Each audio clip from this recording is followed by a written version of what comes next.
Friends, आज हम इस वीडियो में समझेंगे कि हेजिंग होती क्या है, हेजिंग कब करनी चाहिए, हेजिंग के बेनिफिट्स क्या होते हैं, हेजिंग के एडवांटेज एंड डिसएडवांटेज क्या हैं।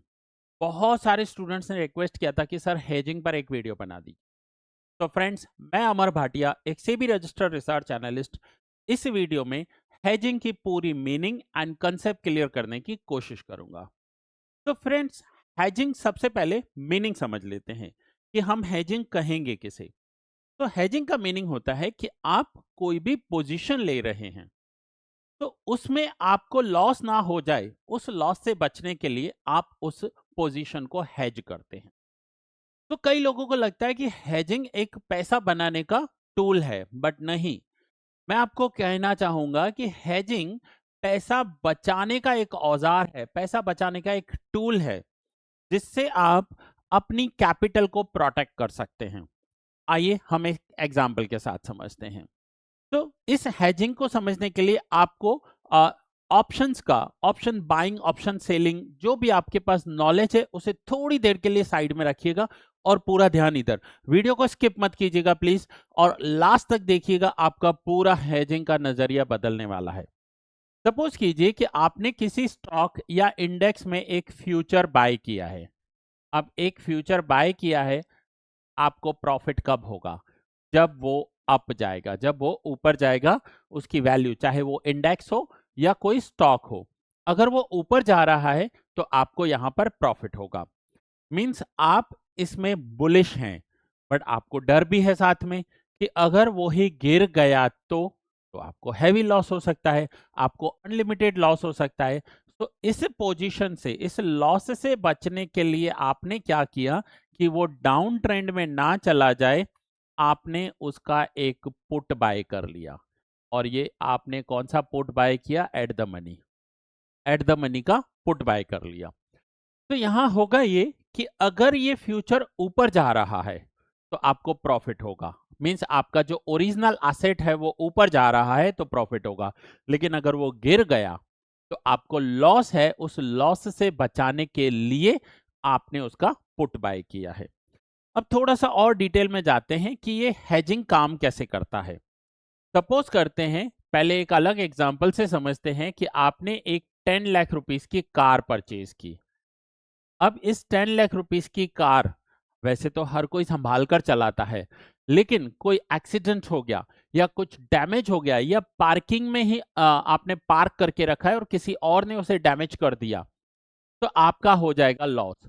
तो इस लॉस से बचने के लिए आपने इस कार का इंश्योरेंस करवा रखा है। अब इंश्योरेंस से होगा क्या? आपको उस इंश्योरेंस का एक प्रीमियम पे करना पड़ेगा। अब सपोज करते हैं कि आपने उस कार का एक 15,000 रुपीज का इंश्योरेंस प्रीमियम ले लिया कि कार को कभी भी कुछ भी डैमेज हुआ, कुछ लॉस हुआ, नुकसान हुआ तो इंश्योरेंस कंपनी आपको भर के देगी। तो ये इंश्योरेंस आपने क्यों लिया? क्योंकि आपको डर है कि कार को अगर कुछ भी हुआ तो हैवी लॉस हो सकता है।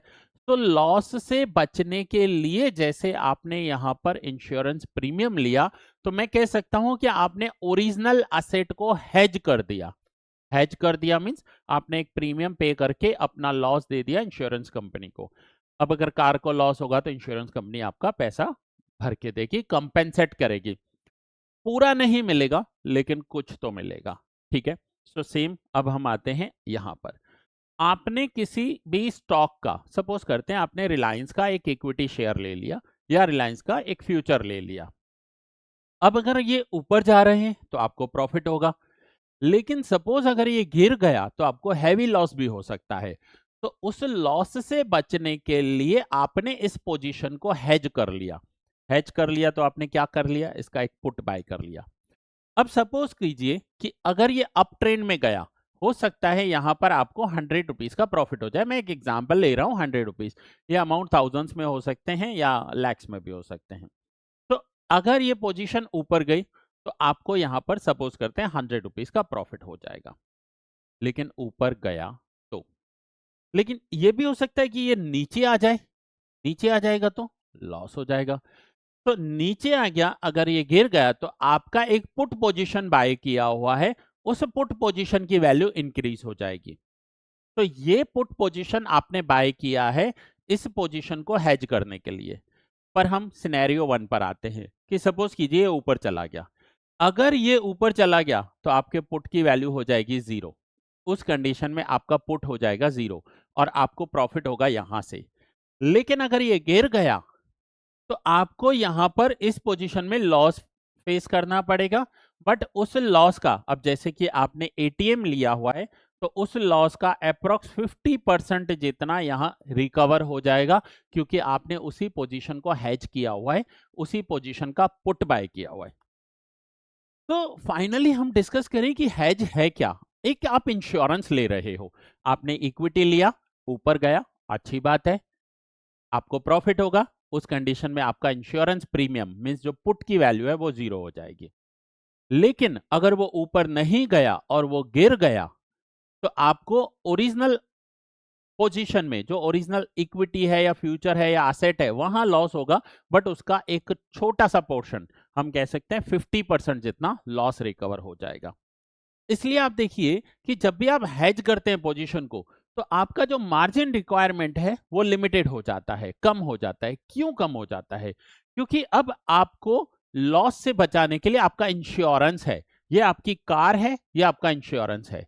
अगर कार सही सलामत रही तो इंश्योरेंस 0 हो जाएगा, और अगर कार को कोई डैमेज हुआ तो इंश्योरेंस में से रिकवरी हो जाएगी। सेम यहां हो रहा है।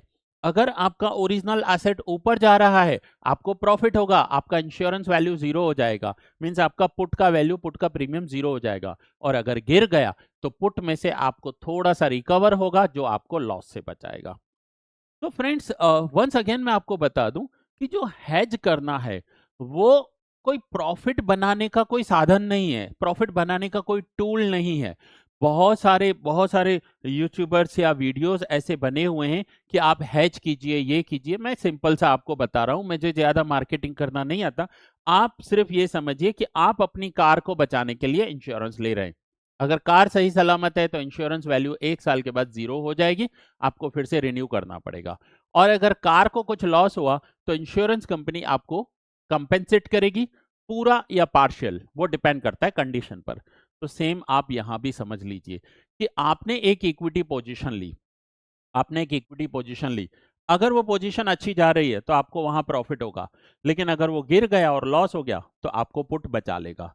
तो वंस अगेन, हेज मींस ये नहीं है कि प्रॉफिट बनाने का साधन है, बट आप ये समझिए कि आपको लॉस से बचाने का एक प्रोटेक्शन है। ठीक है। नाउ अब हेज किसको करना चाहिए, हेज के बेनिफिट्स क्या? मैं तो और भी बहुत सारे वीडियोस लेकर आने वाला हूं, खास कर ऑप्शन सेलिंग पर एंड हेज पर। बहुत सारे लोगों ने ना हेज का गलत इंटरप्रिटेशन दिया है। तो सिंपली मैं चाहूंगा हर रिटेल इन्वेस्टर इस बात को समझे कि हेज पैसा बनाना नहीं है, हेज आपके कैपिटल को बचाने का एक टूल है। हेज एक कैपिटल को बचाने का टूल है। जब आप हेज करते हो, बहुत सारे स्टूडेंट्स आते हैं मुझे, कहते हैं सर मैंने सपोज कीजिए कि मैंने एक निफ्टी का कॉल ले लिया। अब वो स्टूडेंट बोल रहा है कि मैंने एक निफ्टी का कॉल बाय कर लिया, सी बाय कर लिया, और एक पुट बाय कर लिया, तो मेरी पोजीशन हेज हो गई। मैं पूछता हूं दोनों किए, दोनों करने की जरूरत क्यों हुई? आपको लग रहा है मार्केट बुलिश होगा, आपके एनालिसिस, आपका टेक्निकल बोल रहा है कि मार्केट बुलिश होगा, आप कॉल परचेज कीजिए एज अ ऑप्शन बायर। और आपको लग रहा है कि मार्केट बियरिश है, मार्केट गिरने वाला है, आप पुट परचेज कर लीजिए, पुट बाय कीजिए। आपने दोनों ही परचेज किए हैं, मींस आप खुद कंफ्यूज्ड हो कि मार्केट कहां जाने वाला है, आपको खुद को नहीं पता, आपके एनालिसिस में कुछ खोट है। तो नाउ अगर आपने कॉल एंड पुट दोनों बाय किए तो क्या क्या ये हैज हो गया? शायद किसी को लग रहा हो हैज हो गया, मुझे नहीं लग रहा है। मैं उसका रीजन बताता हूं। अगर मार्केट ऊपर चला गया तो आपको यहां पर प्रॉफिट होगा, कॉल वाला ट्रेड आपका प्रॉफिट में चला जाएगा, लेकिन पुट वाला ट्रेड आपका 0 हो जाएगा या लॉस हो जाएगा। अगर मार्केट गिर गया तो पुट वाली पोजीशन में आपको प्रॉफिट होगा, बट कॉल वाली पोजीशन आपकी लॉस में जाएगी या 0 हो सकती है। चलिए, ये तो हुआ मार्केट अप ट्रेंड जा रहा है या डाउन ट्रेंड जा रहा है। बट सपोज कीजिए मार्केट ना ऊपर गया ना नीचे गया, साइडवेज रहा और एक्सपायरी आ गई, तो आपका कॉल भी 0 हो जाएगा, आपका पुट भी 0 हो जाएगा, आपको दोनों पोजीशन में टोटल लॉस होगा। टोटल लॉस होगा, क्योंकि आपको पता है यहां पर कॉल एंड पुट में एक टाइम डिके होता है, एक थीटा डिके होता है, जो उस पुट की वैल्यू को कम करता जाता है या कॉल की वैल्यू को कम करता जाता है, या जैसे जैसे टाइम निकलता जाता है आपके ऑप्शन प्रीमियम की वैल्यू कम होती जाती है।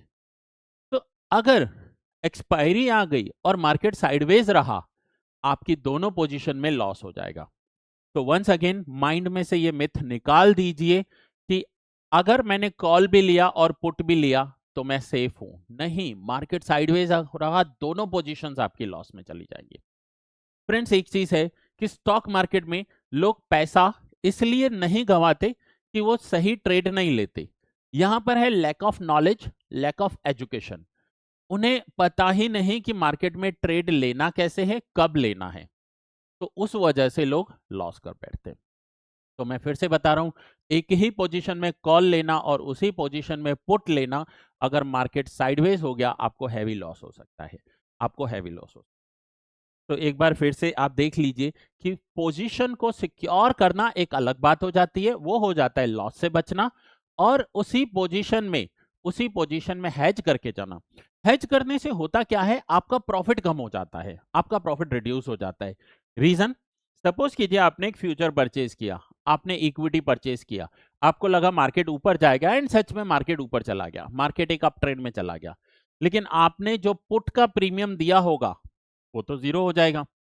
तो आपकी कॉस्ट आ गई यहां पर पुट की में, और कॉस्ट आ गई तो आपका जो ओवरऑल प्रॉफिट हो रहा था, सपोज करते हैं कि फ्यूचर में आपको 100 रुपीज का प्रॉफिट हुआ और आपने यहां पुट में 20 रुपीज का प्रीमियम पे कर रखा है, तो ये 20 रुपीज का प्रीमियम और ये 100 रुपीज का प्रॉफिट, तो आपका प्रॉफिट जो हो जाएगा वो रिड्यूस्ड हो जाएगा।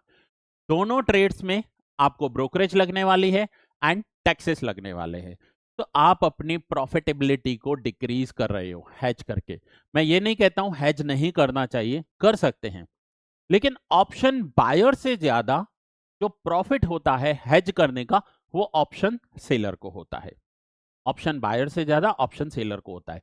अब ये ऑप्शन बायर ऑप्शन सेलर क्या है, इसके लिए आपको स्टॉक मार्केट को पूरा बेसिक से समझना पड़ेगा। कई लोग आते हैं, उन्हें कुछ पता नहीं, स्टिल वो क्या कर देते हैं स्टॉक मार्केट में। सबसे पहले मैं बोलता हूं स्टॉक मार्केट का सबसे पहला स्टेप है आप इक्विटी को सीखिए, आप बेसिक सीखिए, फिर आप फ्यूचर एंड ऑप्शंस में आइए। लेकिन लोगों की गलती है कि सीधा फ्यूचर एंड ऑप्शंस में आते हैं एंड हैवी लॉस कर देते हैं। तो अगर आप भी स्टॉक मार्केट को बेसिक से लेकर एडवांस लेवल तक सीखना चाहते हैं तो हमारे every month offline, online and recorded batches चलते हैं। आप मेरी वेबसाइट stockinvestmentacademy.com पर जाकर विजिट कर सकते हैं, या स्क्रीन पर आपको नंबर दिए गए हैं, उन नंबर्स पर आप कांटेक्ट कर सकते हैं। दूसरा, अगर आप मेरे चैनल में जाएंगे तो किसी भी वीडियो के नीचे डिस्क्रिप्शन में आपको हमारा पूरा डिटेल दिया हुआ है। तो मैं आप सभी से रिक्वेस्ट करूंगा कि आप मेरे फ्री टेलीग्राम चैनल को ज्वाइन कर लीजिए, बट संभाल कर कीजिएगा, बहुत सारे फेक चैनल्स हैं मेरे नाम के, वो स्कैमर्स हैं, वो फ्रॉड हैं। आप यहां पर जाकर वीडियो के नीचे डिस्क्रिप्शन में आपको लिंक दिया हुआ है, वहां से आप मेरा फ्री टेलीग्राम चैनल ज्वाइन कर सकते हैं। तो फ्रेंड्स, आगे बढ़ते हैं। नाउ, हेजिंग में क्या करना चाहिए।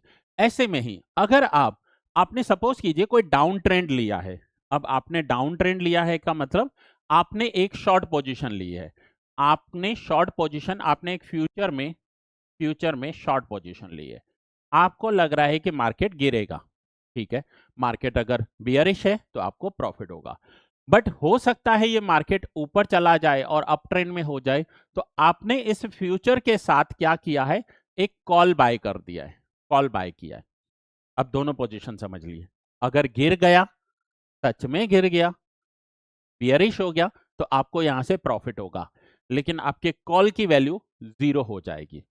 बट अगर आपने एक फ्यूचर शॉर्ट कर रखा है और मार्केट अप ट्रेंड में चला गया, तो यहां आपको होने वाला है एक heavy loss.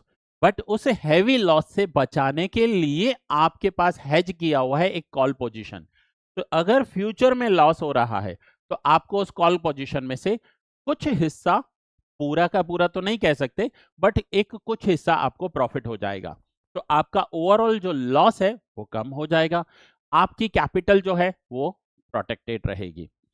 Future and options में नेकेड पोजीशन लेना रिस्की है, बट अगर आप इक्विटी में पहले प्रैक्टिस कीजिए, आप स्टॉक मार्केट को समझिए, आप उसके बेसिक्स को जानिए। अगर आपका माइंड में ट्रेंड जो है स्टॉक मार्केट का वो क्लियर है कि यहां से ये अप ट्रेंड जाने वाला है, और वो कब होगा, पहले आप सीखेंगे, बेसिक्स को समझेंगे, उन बेसिक्स के अकॉर्डिंग आप इक्विटी मार्केट में ट्रेड करेंगे, वो भी एक छोटी क्वांटिटी के साथ। सपोज कीजिए आपने एक शेयर के साथ स्टार्ट किया, बट वहां आप अपनी एक्यूरेसी चेक कर रहे हो। अगर किसी भी स्ट्रैटेजी में आपकी एक्यूरेसी एक अच्छे नंबर तक आ रही है, फिर उसके बाद आपको फ्यूचर एंड ऑप्शंस में आना चाहिए, एंड फ्यूचर एंड ऑप्शंस के हेजिंग को समझना चाहिए।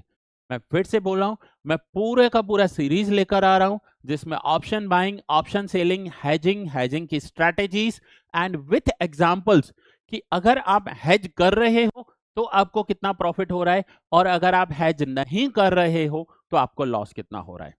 तो आने वाले टाइम में मैं पूरी की पूरी हेजिंग की एक सीरीज लेकर आ रहा हूं। आपको प्लेलिस्ट में पूरा का पूरा हेजिंग का सीरीज मिल जाएगा, आप प्लेलिस्ट में जाकर भी चेकआउट कर सकते हैं। अगर आप अगर आप मेरे टेलीग्राम चैनल भी ज्वाइन करना चाहें तो वहां पर भी बहुत सारे इंफॉर्मेशन जो है स्टॉक मार्केट की मैं शेयर करता रहता हूं। वंस अगेन, अगर आप न्यू हैं, पहली बार चैनल पर आए हैं, तो चैनल को सब्सक्राइब कर दीजिए, चैनल को लाइक कर दीजिए, एंड अगर आपको लग रहा है कि वीडियो इंफॉर्मेटिव है तो अपने फ्रेंड्स के साथ भी शेयर कीजिएगा। होपफुली आज मैंने इस वीडियो में हेजिंग की मीनिंग क्लियर करने की कोशिश की है। आने वाले टाइम में मैं वंस अगेन बोल रहा हूँ, ऑप्शन बाइंग, ऑप्शन सेलिंग कैसे होती है, ऑप्शन बायर का रोल क्या होता है, ऑप्शन सेलर का रोल क्या होता है, ऑप्शन बायर को प्रॉफिट कब होता है, ऑप्शन सेलर को प्रॉफिट कब होता है, एंड हेजिंग में से होने वाले और भी एडवांटेज एंड डिसएडवांटेज की पूरी सीरीज आपको मिलने वाली है। तो बने रहिए चैनल के साथ, और इस वीडियो को मैं अभी के लिए यहीं पूरा कर रहा हूं। बहुत जल्द मिलेंगे एक नए वीडियो में। Thanks for watching.